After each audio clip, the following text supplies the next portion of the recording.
sobat sekalian, selamat datang di channel ini. Setelah sekian purnama, akhirnya diberi kesempatan lagi untuk bahas chapter terbaru Chainsaw Man. Sebenarnya mau ngeburu bahas beberapa chapter sebelumnya sih, tapi ya sudahlah, telatnya udah jauh banget. Well, setelah sebelumnya Yuko atau Justice Devil mengamuk, kini di chapter 108 ini, Asa dan Yoru bakal membalas serangan dari Justice Devil. Namun siapa sangka terjadi hal di luar dugaan. So tak perlu banyak cincong, di konten kali ini akan kita bahas Chainsaw Man chapter 108. Tapi sebelum lanjut, subscribe channel ini biar admin makin semangat buat kontennya. Dan mari kita mulai. Senjata terkuat. Chapter dibuka dengan lanjutan konflik antara Asa dan Yuko, di mana Asa saat ini marah ke Yuko karena sudah membunuh anggota Devil Hunter Club di chapter sebelumnya. Lantas Yuko yang saat ini sudah berwujud Justice Devil kemudian beralibi bahwa yang dia bunuh cuma 3-4 orang, sedangkan War Devil atau Yoru dalam hal ini sudah membunuh jutaan orang. Anjir, malah adu kasus pembunuhan. Di sini Yuko meminta ke Asa untuk tidak menghakiminya, akan tetapi Asa tak berpihak ke Yuko. Nah, Asa sekarang malah meminta ke Yoru atau War Devil untuk memberikan dia senjata terkuat. Karena permintaan Asa yang mendadak, Yoru lalu menjawab bahwa dia ragu kalau senjata yang akan Asa gunakan nanti akan menjadi senjata yang kuat. Lantas Asa kemudian tetap kekeh meminta ke Yoru untuk membuatkan dia senjata. Pada akhirnya Yoru menyuruh Asa memegang benda yang dia punya dan menyebutkan nama senjatanya. Tak butuh waktu lama, Asa memegang seragamnya dan ya, seragam Asa kini menjadi pedang super kuat sesuai dengan permintaannya. Kini Asa terlihat hanya memakai dalaman. Anjir, ini kudu disensor atau gimana ya? Sudahlah. Pokoknya Asa berhasil menciptakan pedang dari seragam sekolahnya. Dari sini kita akhirnya tahu cara kerja dari kekuatan War Devil atau Yoru dalam menciptakan berbagai senjata, yakni dengan cara menyentuh benda yang dimiliki kemudian menyebutkan level kekuatannya sebagai syarat kedua dari terciptanya sebuah senjata. Keren sekali sih jurusnya War Devil ini. Surprise dari iblis. Setelah senjata terkuat Asa berhasil diciptakan, kini Asa meminta ke Yuko agar tak ikut campur dengan masalah pembulian yang dialami oleh Asa. Sebab di chapter-chapter sebelumnya, Yuko berniat ingin membantai seluruh teman sekelas Asa yang pernah membulinya atas dasar keadilan. Asa kemudian mengancam Yuko untuk dicincang. Lantas Yuko sekali lagi beralibi bahwa jika saja dia membunuh teman-teman Asa atas dasar keadilan, maka angka pembulian di Jepang bakal menurun. So maka dari itu, Yuko berniat membantai teman sekelas Asa. Tunggu sebentar, apa korelasinya membunuh sama penurunan tingkat bully anjir? Nih Justice Devil pintar banget kalau ngarang.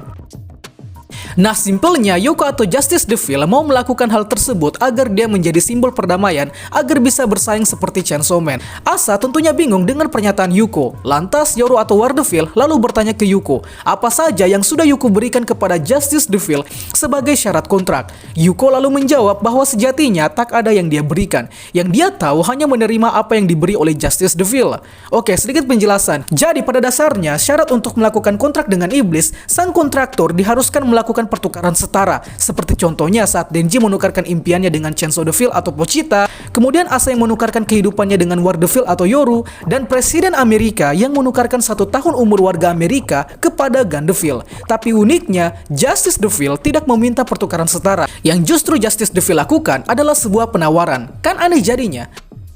Kembali ke konflik Asa dan Yuko, kini Yuko berkata kalau dia diberi kekuatan untuk membawa cahaya keadilan, dan setelah itu meminta Asa untuk lanjut membunuh murid sisanya. Asa yang tak terima kemudian berniat menebas Yuko, tapi sayang sekali pedang milik Asa dihempaskan begitu saja.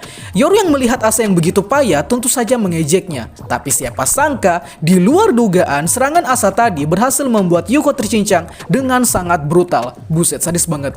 Terlihat isi perut Yuko berhamburan kemana-mana memenuhi koridor kelas. Yoru tentu saja kaget melihat ini, padahal jelas-jelas Yuko berhasil menghempas pedang milik Asa.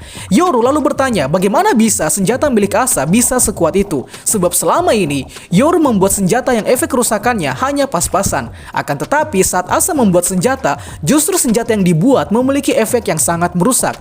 Nah, akhirnya terjawab kalau seragam Asa yang menjadi bahan utama dari pedangnya tadi ternyata terbuat dari seragam yang dibelikan oleh ibu Asa sebelum dia meninggal, sehingga menjawab mengapa senjata milik Asa tadi begitu kuat. Hal ini lantaran Asa mengorbankan benda kesayangannya yang penuh dengan kenangan untuk dijadikan sebagai senjata. Perlu diketahui kalau kekuatan penciptaan senjata milik War Devil ini, level kekuatannya berdasarkan benda atau seseorang yang disayangi oleh kontraktornya. Apabila benda itu adalah benda berharga, seperti seragam milik Asa misalnya, maka senjata tersebut bakal memiliki impact yang sangat-sangat kuat. Setelah Asa berhasil membuat Yuko tercincang, kini Yuko akhirnya sekarat. Tapi secara tiba-tiba, muncullah salah seorang siswi yang menanyakan ke Asa, apakah Asa ingin menyelamatkan nyawa Yuko.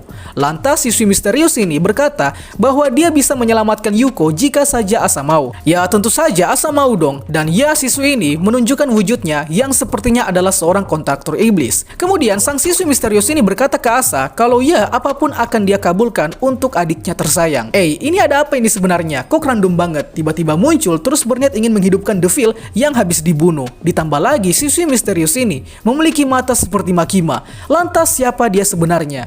Nah, ada teori yang beredar di kalangan fans kalau sosok misterius ini adalah kontraktor dari Death Devil atau iblis kematian, dengan berdasarkan konteks yang katanya kalau dia bakal menghidupkan Yuko yang sudah tewas. Tapi lebih jelasnya ini belum pasti. Namun dari sini dapat dipastikan kalau sekolah tempat Asa belajar ini ternyata adalah sarang dari kontraktor iblis. Terhitung mulai dari Asa, Yuko, Yoshida, Denji, dan yang terbaru adalah sosok siswi misterius ini. Kembali ke Asa, tentunya Asa bingung tujuh keliling. Mengapa sosok yang dihadapinya justru memanggil Asa dengan sebutan adiknya?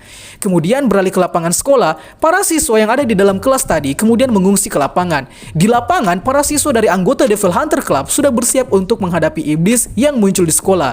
Chapter 108 Chainsaw Man ditutup dengan kemunculan kepala raksasa dari Yuko atau Justice Devil, yang mana langsung dengan cepat menghancurkan gedung sekolah sampai rubuh, dan chapter 108 pun selesai. Well, chapter kali ini keren sekali, terutama pas adegan Asa menciptakan senjata terkuatnya. Oh ya, manga Chainsaw Man kini kembali update mingguan, jadi saya bakal usahain buat ngebahas Chainsaw Man manganya pula. Itulah pembahasan kita pada kali ini. Sanggap apabila ada yang kurang, request juga di kolom komentar untuk pembahasan selanjutnya, dan akhir kata, see you next time.